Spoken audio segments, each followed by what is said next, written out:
You. Yes, I'm I'm an architect and an urban planner. I currently reside in Trondheim in Norway. I work as an urban and zoning planner in a multinational company called COWI. We're Danish based, and I work within the roads division right now. But most of my work revolves around urban planning and urban design projects that we are very active in the Nordic region, which is Denmark, Norway, and a few more European countries. Uh, I've I studied my architecture from Surat, and I can see some of my college mates have joined here as well. Hello to you all. And then I did my master's from Trondheim, the city which I currently reside in, from Norwegian University of Science and Technology. I've had a couple of years of experience of working in India with Anthill Design in Ahmedabad and Rohini Prasad and Associates in Cochin. During this time, I managed to get quite a bit of experience within architecture and urban design projects. But then I decided that maybe it's time to move on to something a bit larger as well. That is urban planning, figure out a bit more of how cities are made rather than just uh, buildings. But then obviously this gave me a good understanding of different scales, and this is what I use on a day-to-day basis for my work. But then besides this, I have a very because of where I currently reside in and the emphasis that is placed in sustainability. I've been gathering some experience within the field of sustainability. Uh, I was I was a part of a couple of hackathons and ideas and conference idea exchanges and conferences where some of my ideas, which included reducing the footprint for large institutions, carbon footprint for large institutions, with and sustainable waste management. These were quite well received. Uh, so, as what I mean to say is that I've kind of deviated from the profession a bit, but I keep coming back because it's always exciting to work with urban environments in the end. So today, if this was a good enough introduction, uh, I would just directly move on to the presentation.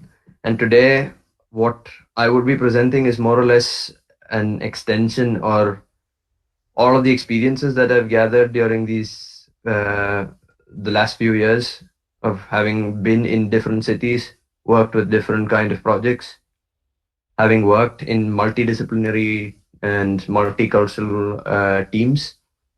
I feel like I've got some discussions that I could take up with all of you. And with that, I would also thank you all for being here. And I can just start off with the presentation. Please let me know if you see it, by the way.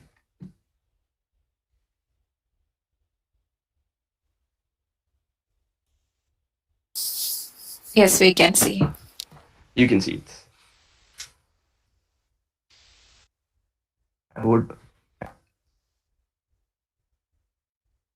I'm just trying to fix a couple of things on my side.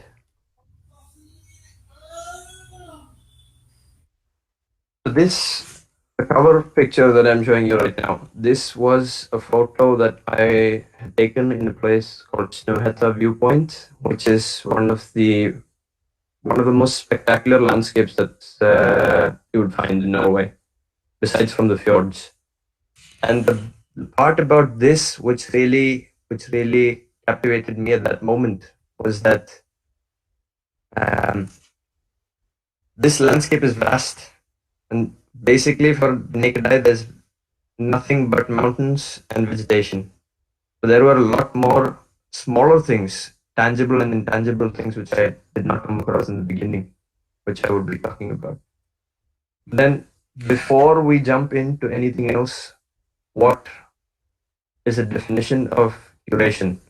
It is the action or process of selecting, organizing, and looking after items in a collection, as per the Oxford language. If this as a process is relevant to our domain, that is what I wish to discuss today. And then immediately, I would also like to start off by comparing both the process of curation and designing, where curation refers to already formed entities and the process of collecting them, whereas designing, it refers to forming of the entities itself and then collecting them. But then this would also mean that curating is a subset of design, which is important when you follow the presentation. This is the same place as the initial cover photo. This is Dovrefjell in Norway. And this is a small visitor center. And the architecture is quite typical of Norway. They use a lot of wood, and it's supposed to be integrated into the landscape. It still sticks out if you go, but then this is how Norwegians have been building over the years. Their history and their culture is quite important to them. This is a view from the inside of it. And a part of this, which really emphasizes how the way of life in Norway is, basically, because of how cold the country is. You can see that there's a fireplace, and then you see certain internal elements. This is supposed to be, as the architects of this building call it, it's supposed to be a living room. Now, who would place a living room in the middle of nowhere? That was one of the first questions that I had. But then I slowly realized that when I went inside, when I was sitting inside, I felt like I was more comfortable viewing the landscape from this point. It felt like whatever I was seeing had a certain sense in the large picture, because it was otherwise overwhelming to observe the landscape from a distance. You could keep going across, but then the experience is not guided. And this is exactly what this piece of architecture did. It was guiding all the visitors to look at certain picturesque windows of the landscape. And while I was sitting there for a long time, I started taking a few photos, and then suddenly I realized that I found something within. Because I was comfortable sitting on those benches, I could manage to notice one of the animals which are very rarely spotted from that place, which is called muskox. So basically, what I mean to say is that curation of architecture in a landscape, where a certain set of collected elements, where a living room is associated with comfort, it was kept inside the landscape, or it was collected into the landscape in such a way that my experiencing and perceiving of the landscape was, I would say, guided and in a way better. Now, this, what I showed you right now, is kind of the opposite, or it's what curating is to architecture and the connection to landscapes. But now, through the presentation, what I would also like to talk about is how we curate landscapes to architecture and cities. So then, when I started questioning the process of curation, I was wondering what it is, why do we do it? Because of quite a few simple reasons, and those are mentioned right here. Access and accessibility. This has a lot to do with equity and how we wish for all human beings to be able to access all the resources that we have. Landscapes are very important resources. At the same time, we're all a product of history and our culture and heritage. And each of our stories, as a family, as an individual, as a tribe, as a community, it's all woven into the landscapes. But then history is important, but at the same time, we have to grow. And growing sustainably is also quite important. And then as a result of our endeavors on landscapes, we have built cities, and we have decided to plan cities. But then cities are, yet again, I come back to the fact that it's a place to live. So then we require balance, a balance of life and a balance of experiences and richness in our experiences. Basically, if we think about it, curating is a responsibility for how we design, or it is a responsibility as our profession, as professionals, I mean. Then this is a very famous diagram that I keep seeing everywhere, right from the time I was studying, how economic, social, and environmental agendas combine for sustainable development. I believe that when we have individually formed entities for within each agenda, which is environmental agenda, economic agenda, and social agenda, the moment we start curating each of these individual elements within these realms, that is when we truly attain some direction towards sustainable development. So, with that small introduction, I would also like to talk about how we have been curating, or at the same time, not curating landscapes. And this I would like to discuss from a larger perspective. As I mentioned, I primarily work as an urban planner, and I really like larger scales where I see at least a few kilometers at a time when I look at images or satellite photos or maps or plans.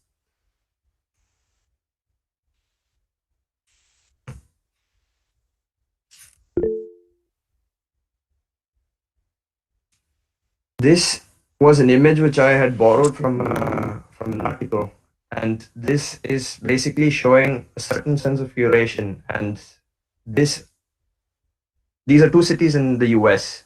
and how the United States and the American way of curating landscapes is very much dependent on what their way of life is right now.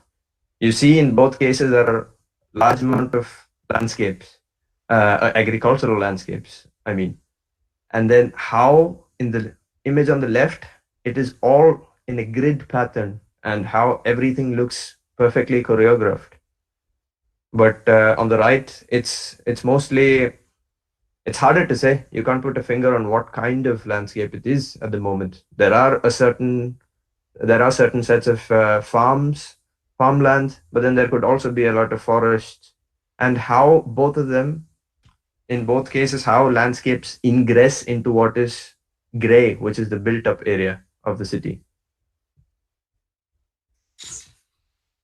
This is, I'm pretty sure some of you could identify. This is a satellite image of New Delhi, where you can see the airport over here, which is the most significant element that stands out, and then also Sorry to interrupt. Your voice is breaking, Krishna. Just check. okay. Thank you for letting me know. Let me see.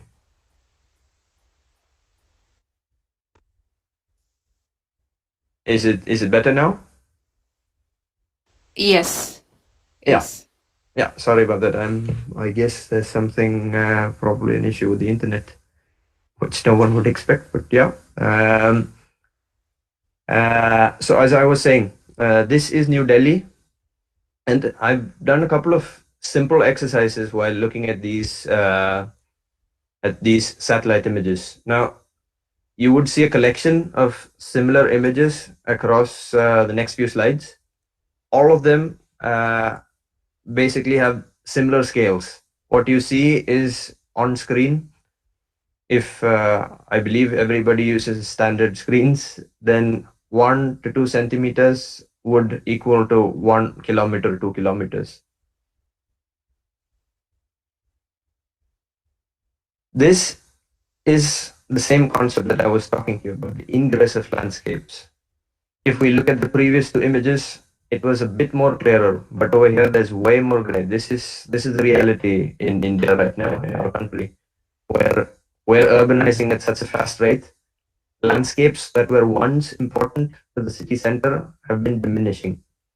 But at the same time, we managed to, through our process of regulating land and through the process of urban planning and through our design in landscape architecture and architecture, we managed to somehow hold on to certain stretches of land, certain corridors. Like, for example, across the river, you see that there are green belts.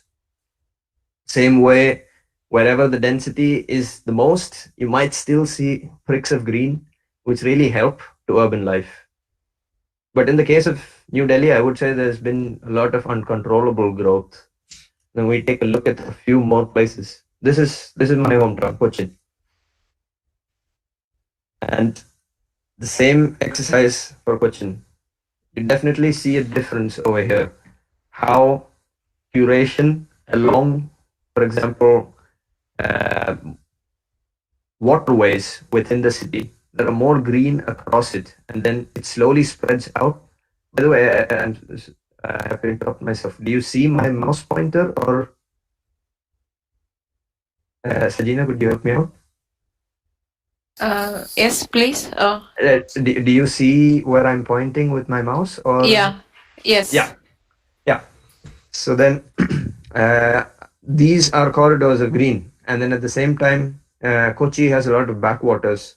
So then you see that there's a lot of green belts along the water, and this is basically some kind of preservation that we have done through coastal regulation zones and different urban policies that we have and regulations, where we have controlled the growth of the city in a way so that there's lesser hard edges and more soft edges when you look at it.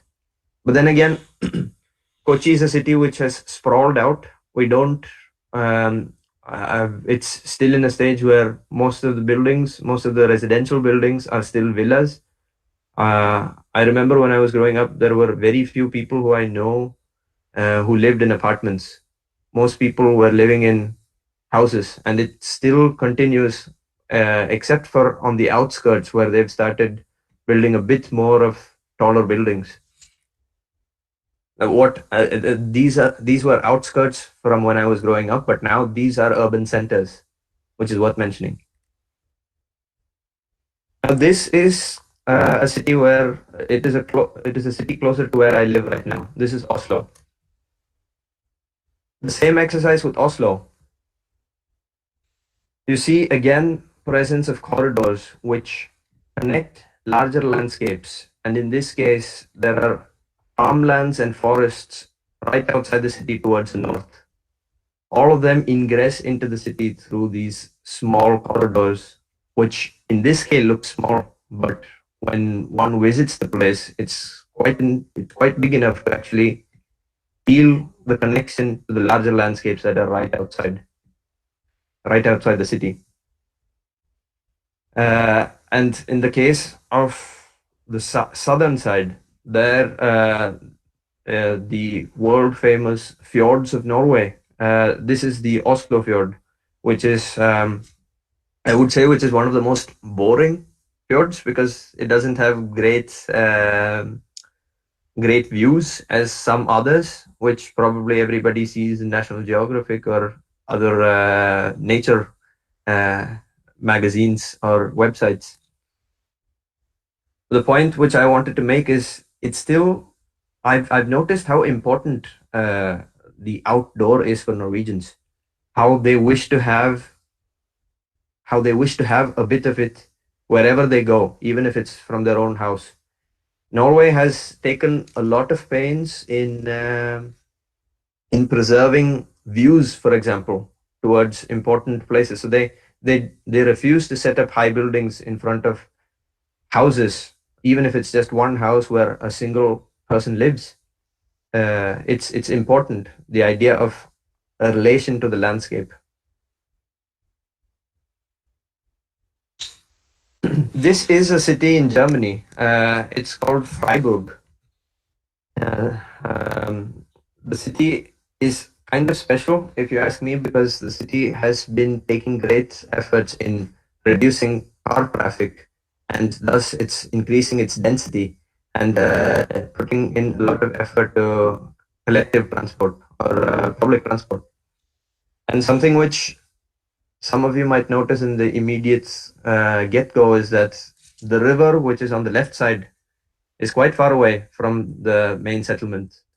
And how there are smaller settlements here and there, but then it's still the majority is farmlands that are being held on to by the river, which is also important because farmlands as agricultural or farm as a productive land, it's mandated by the UN, and a lot of European countries are taking great efforts in not building on farmlands, which is in a way holding on to not just the functional aspect of feeding the people, but also cultural aspects where a lot of tribes and communities have been linked with such landscapes, having been farming, having been farmers.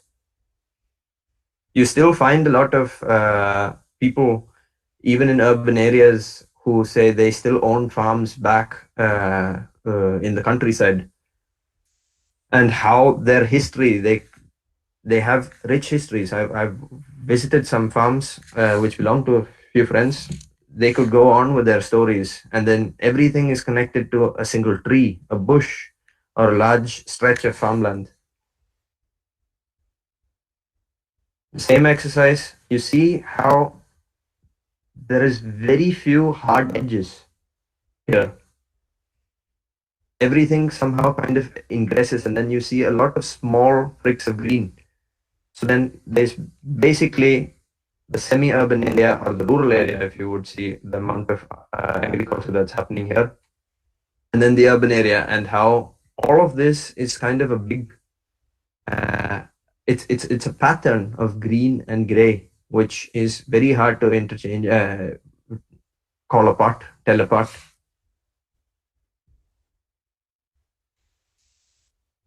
Now this is, sorry,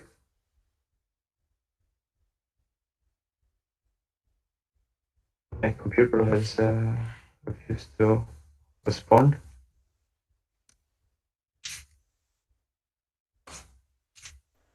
Do you is the I presentation? get lots of disturbance, Krishnan, while talking.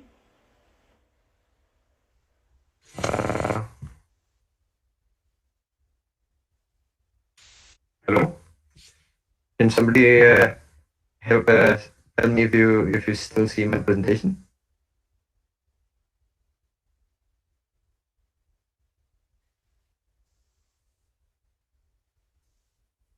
Hello?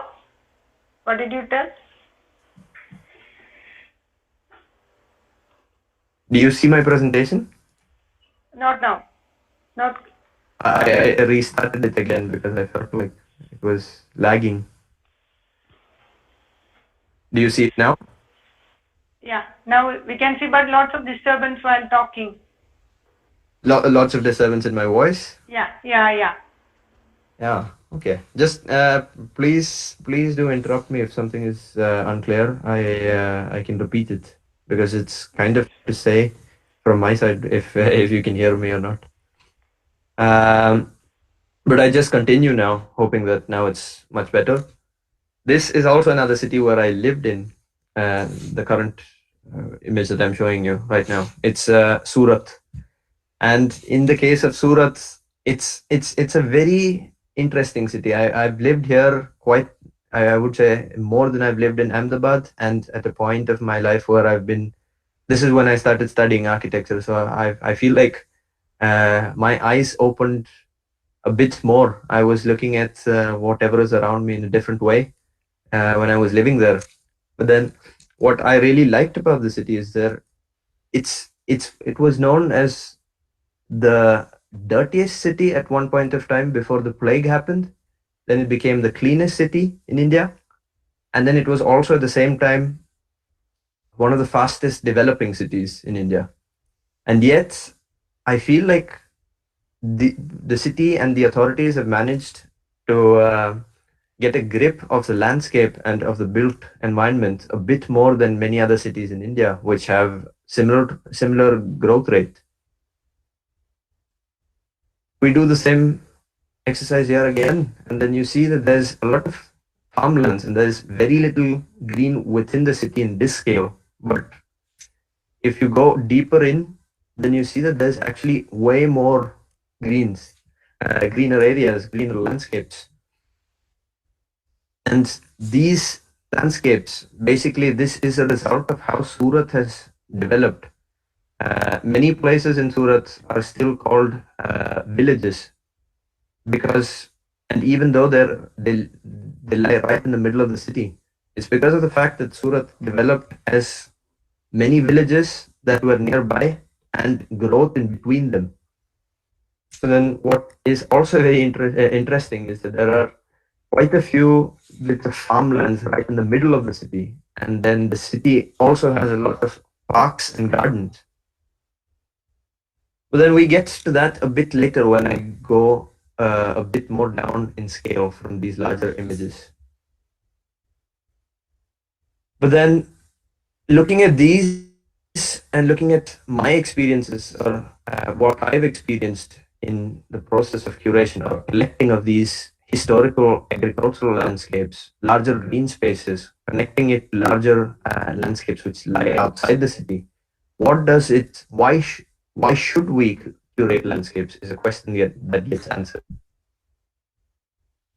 The first reason is obviously balance of life. And when we talk about the contemporary situation of urbanization, densities increase, people are gathered closer in tighter spaces, and then it's quite easy to lose the balance of life that we have and the connection to nature. Then we talk about controlling the presence of soft and hard edges. This is yet again a result of how built spaces are. It should be in such a way that people have the experience of being outside, which is less and less in larger cities, urban cities. What as landscape architects how can we contribute to this? Because when we talk about people, there are people from different classes, from different economic classes, from different social settings in their own cultures.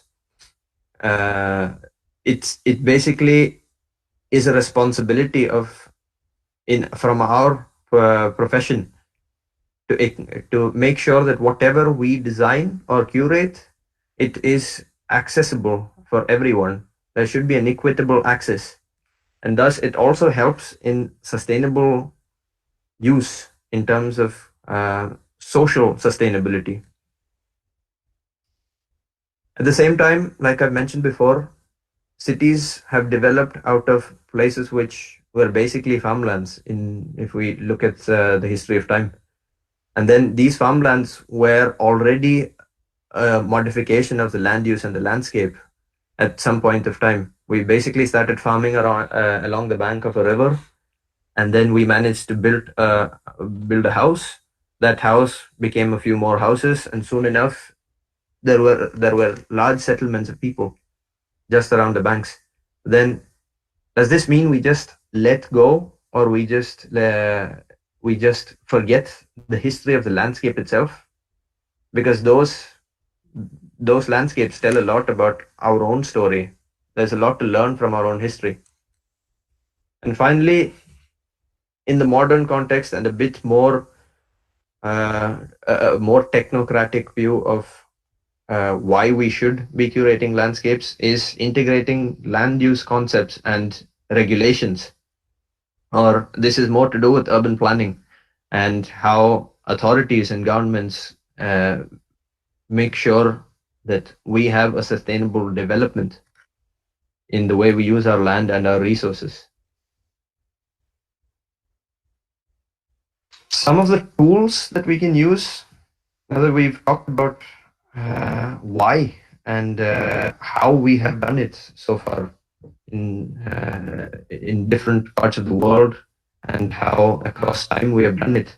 Some of the tools that have always been used for curation are important roads and paths, larger elements like forests, land, agricultural land and rivers, And then these two are definitely visible elements, which everybody can see. But then our stories and culture, which are invisible, these are again tools for curation, because in the end, when we curate, we also curate experiences. Experiences are not just those things that are visible, but also the invisible elements. And then connecting it with the way we have set up our society, which is through government and democracy, where you decide for the larger population how resources should be used. So as a result, planning and sustainable land use or land use regulations are also tools which we could use for curation. And this is an interpretable element, unlike the other visible and invisible elements.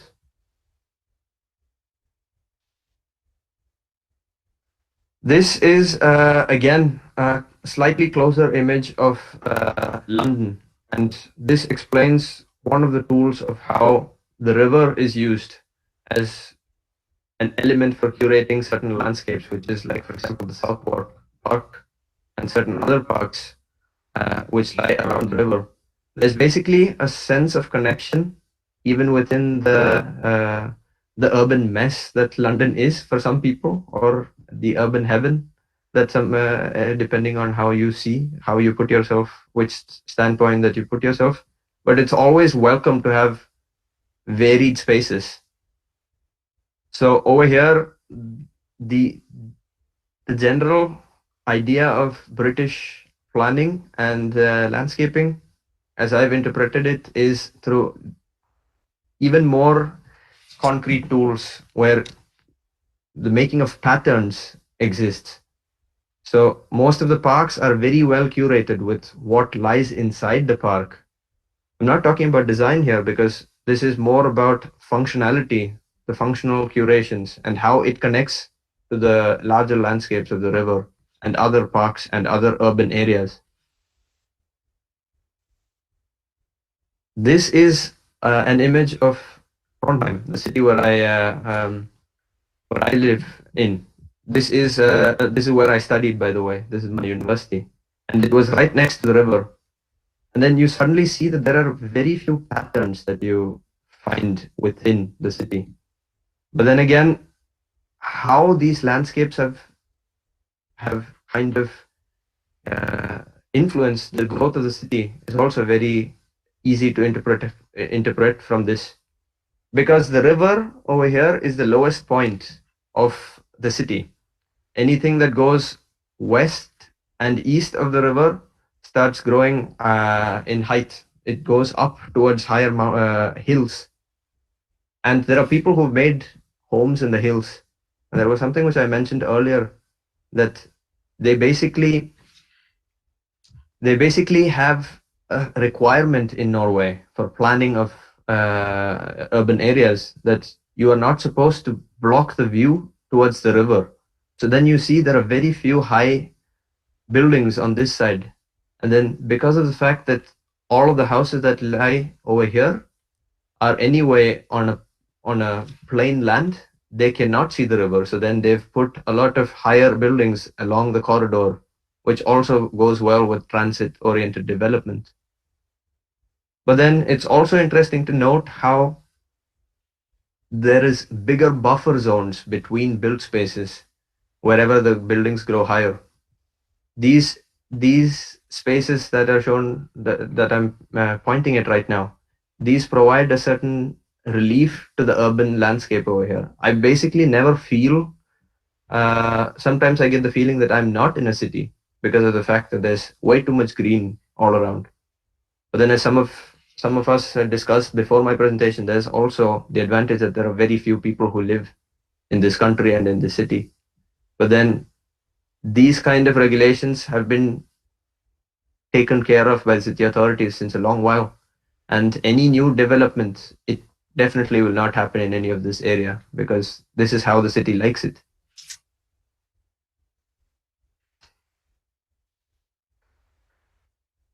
Now, I go back this is actually Ahmedabad. And then I go back to India, and then I talk about how rivers have been used here. There are some efforts uh, keeping the green areas around the rivers.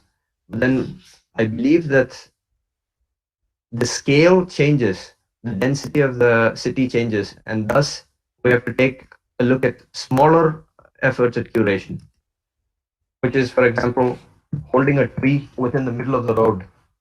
It's a single tree, it's an old tree, but then a single tree can help an urban landscape. It helps connect it to the larger landscapes, which probably lie a few kilometers away, but it reminds people, yes, there was once a tree. There were probably many more trees in the same area where we built a road.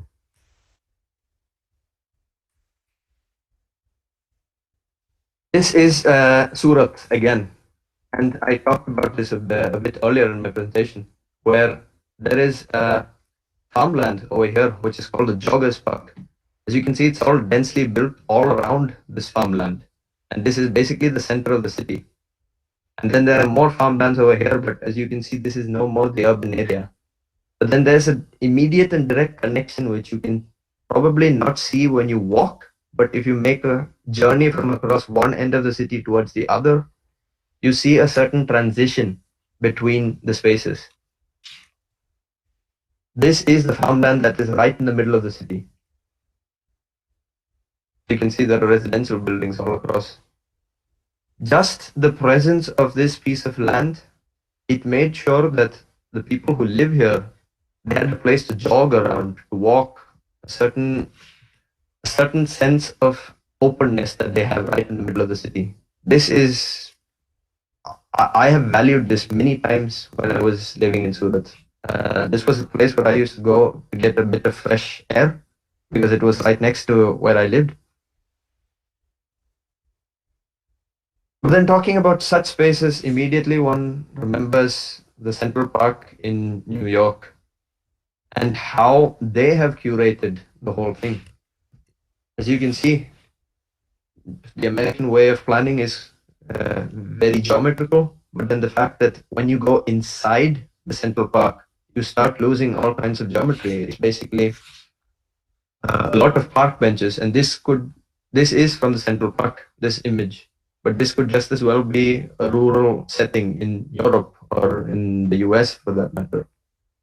People basically want to get connected and pulled back towards rural landscapes, towards larger landscapes where there's a lot of things that is contributing to a larger experience.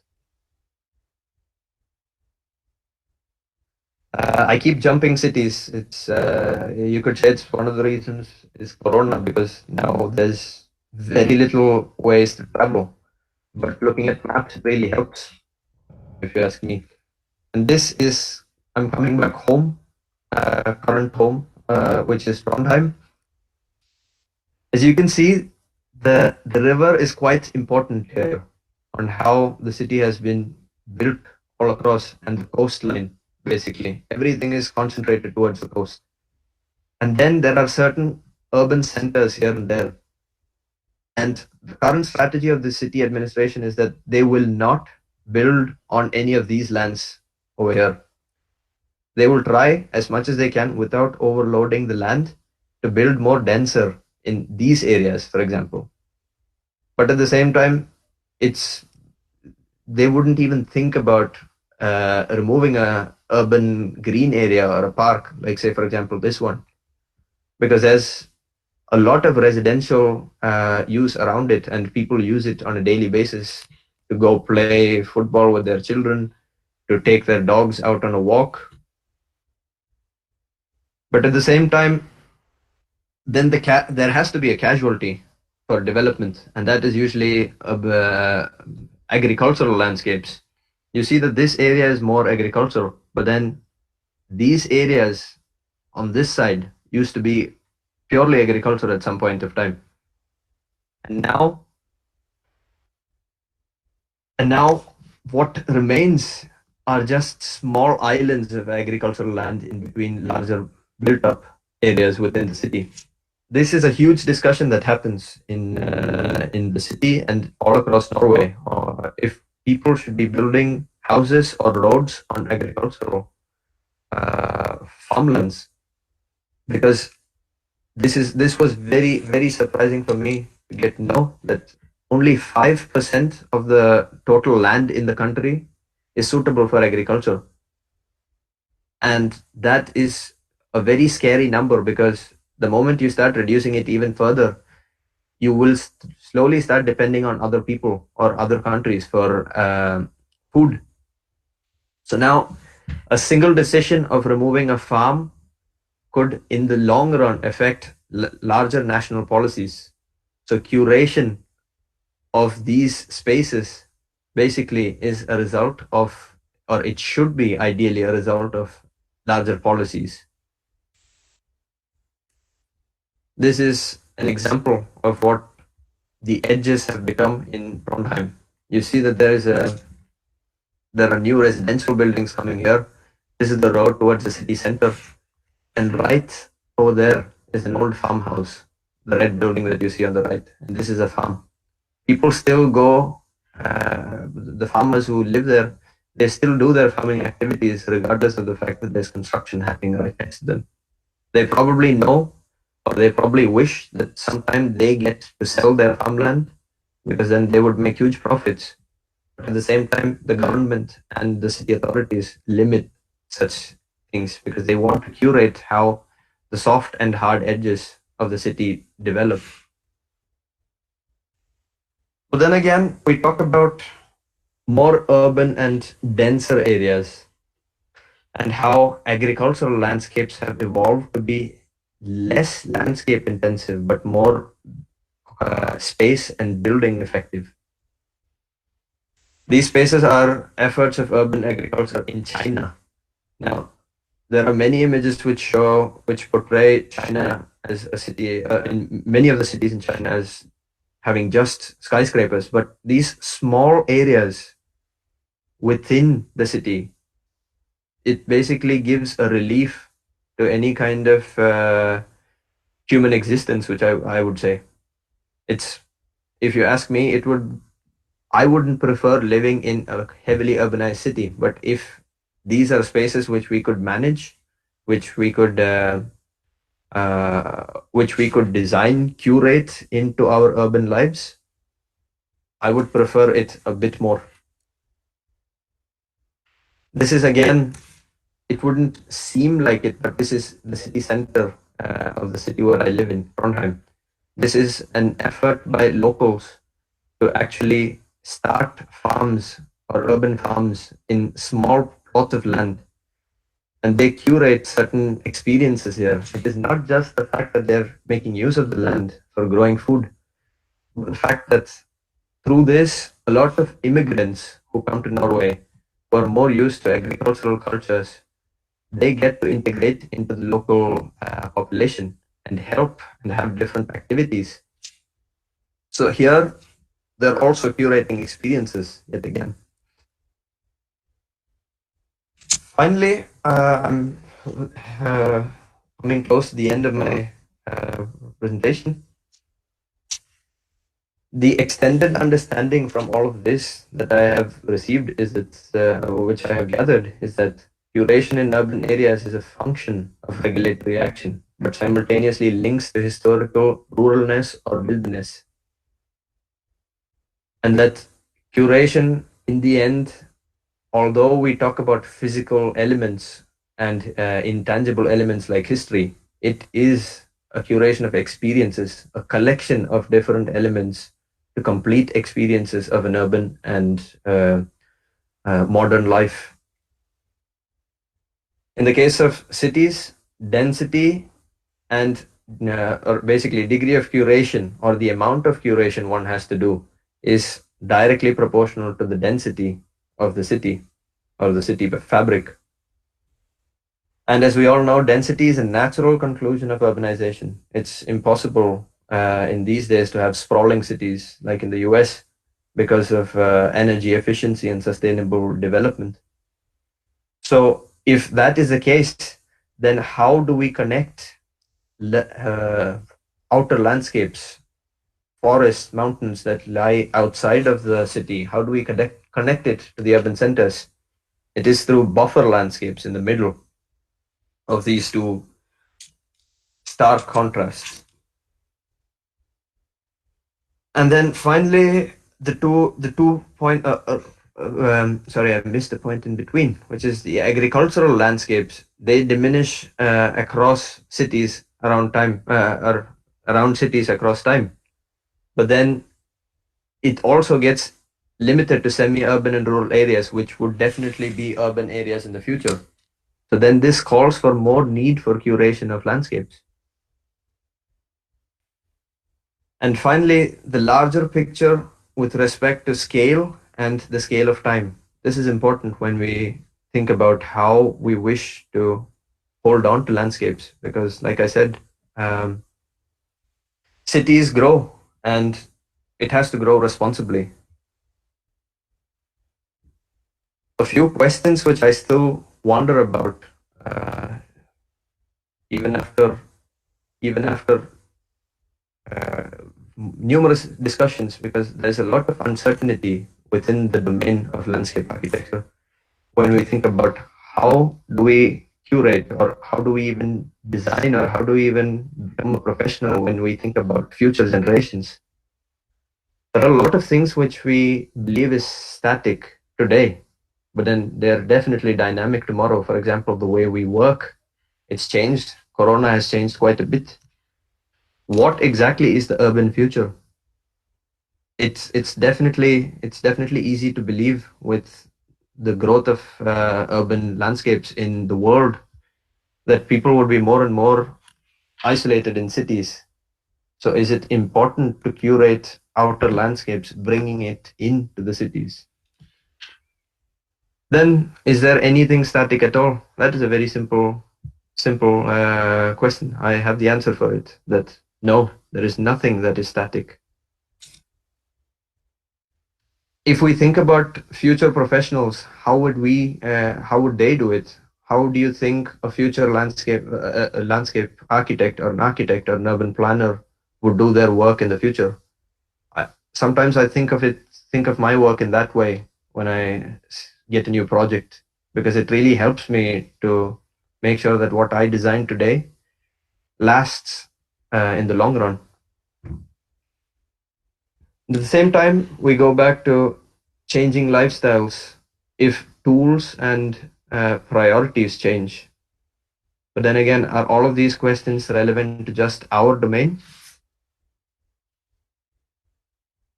With that, I would like to say thank you for listening to me. I hope you enjoyed the presentation. If you have any questions, I'm ready to receive them. Thank you.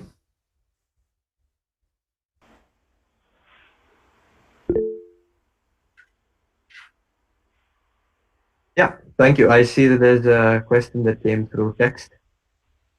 How would you like to see the growth of urban spaces, cities in the future with rapidly growing demography?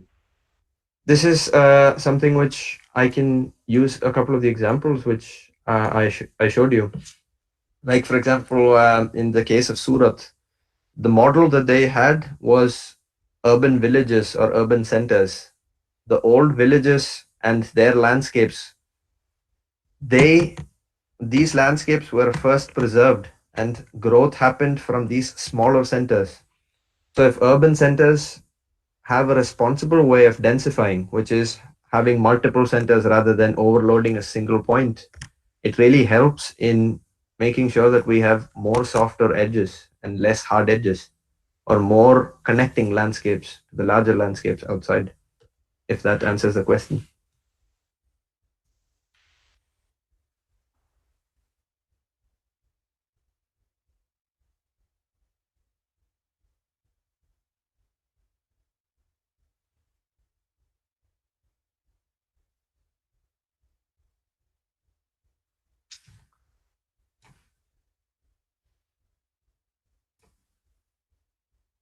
Is Are there more questions? Any comments? Any Any interpretations, anything that you would like to discuss?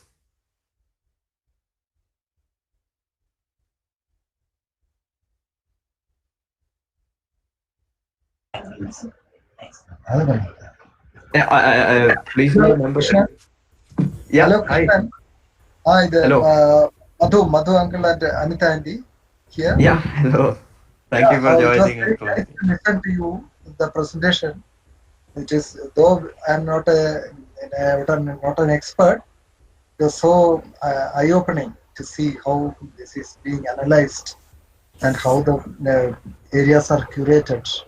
So nice yeah, of you listening to you. Thank you very much. thank you, Yeah. Uncle. Thank you for Okay. the. Yeah. There are few questions, Krishnan. Yeah, I see that there have come a few questions on the text, but I see that Vishwanathan Uncle was also raising his hands. Yes. Yeah, no, it's very interesting, Krishnan. Yeah. I could, in fact, I could understand a lot of points. One thing which I noticed was, especially the present context of health issues, in Yeah.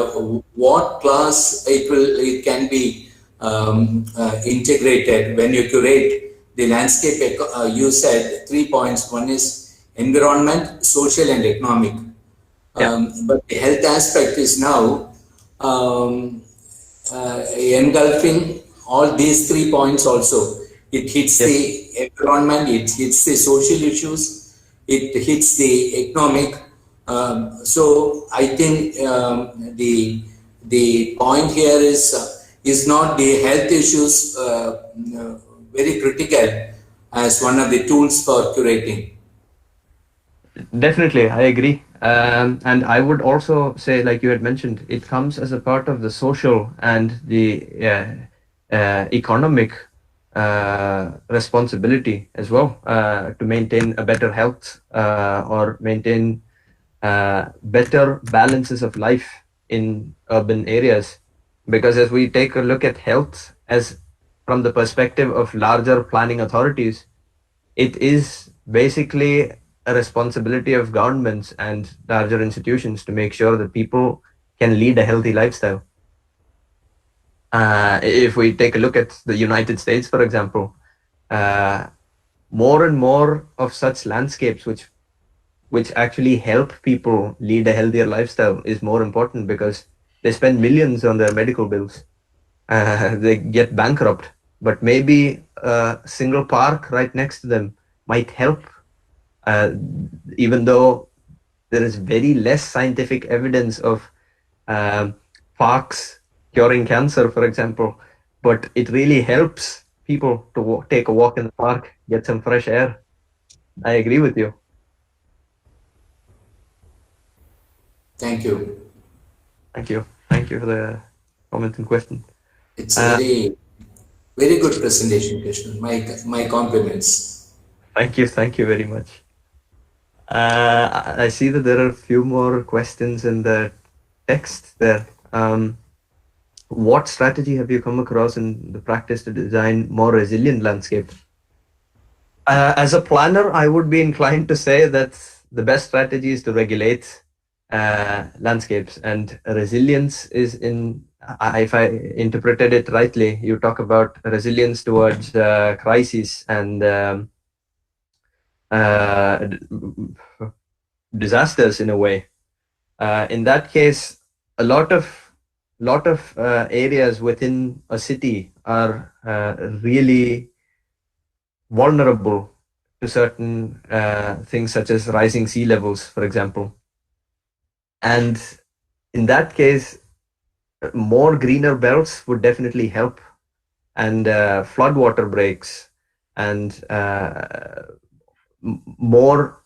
Um, I have to apologize because I'm at a loss of words. I've been working with Norwegian as a first language in a while.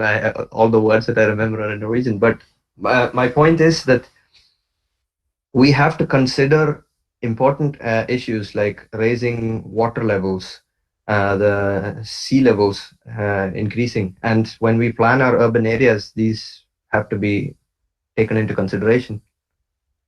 Is vertical gardens a solution for urban greening? It's a good question. It's more related to design, as it does have a lot to do with curation, but I would say it's primarily designs. It depends. If a very good designed vertical garden can be a solution for urban greening.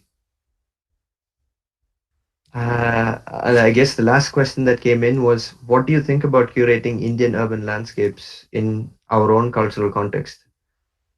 Yeah, that is the question. The fact that India is a mix of different cultures, we have a challenge in curating intangible aspects such as history and stories. And the fact that we are urbanizing at such a large rate, I feel like as a professional, I don't have the answer, but it has to come through more discussions like you have started here, Swati.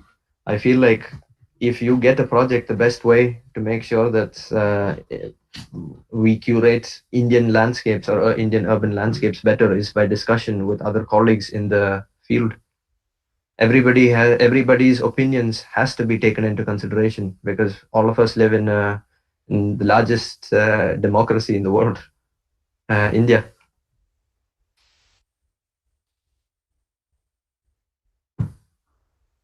And that was the last question that I saw, and I guess we have also reached. Good evening, sir. Yeah. Sir, I'm a final year student. Yeah. So being a student, can you please give us some suggestions on how we should approach urban landscaping and urban designing? This was something which I really wondered myself when I was a student, because it was very easy to fall into a bubble of our own profession. It's important to actually remember, like, the fact that one of the things which I mentioned of curation of experiences, for example, it's easy to forget that we are also people who just walk around in the park. When we take a walk outside our houses, I don't think we go out with the title of a landscape architect or an architect or an urban planner. We walk around as normal people, and each and every one of the things that we see, we interpret it both professionally and personally. I would suggest that never let go of that personal side. Always remember to talk about your experiences with others as well, with people who are outside the profession. Ask them what they mean. Everybody has a right for an opinion on how the world around them looks like. Thank you, sir. Thank you so much. Thank you all for the comments. Thank you all for being a part of my presentation. I hope to tune into more of such talks that ISOLA is organizing. I believe that it's a very important stage for people to exchange their knowledge. Thank you again. Thank you for the opportunity. Thank you.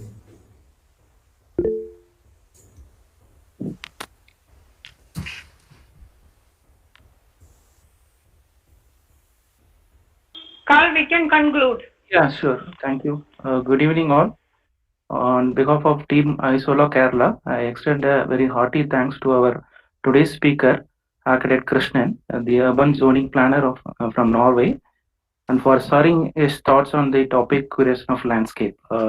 Thank you, Krishnan, for your effort to enlighten us on various aspects of curation of landscape and your experience, especially to the spectrum of correlating the urban planning and landscape. And it's a really informative subject on why should we curate landscape. Thank you for us joining us today. And also I thank all the audience, especially the various members from other ISOLA chapters and other professionals, and also students community who has joined us today. Thank you all.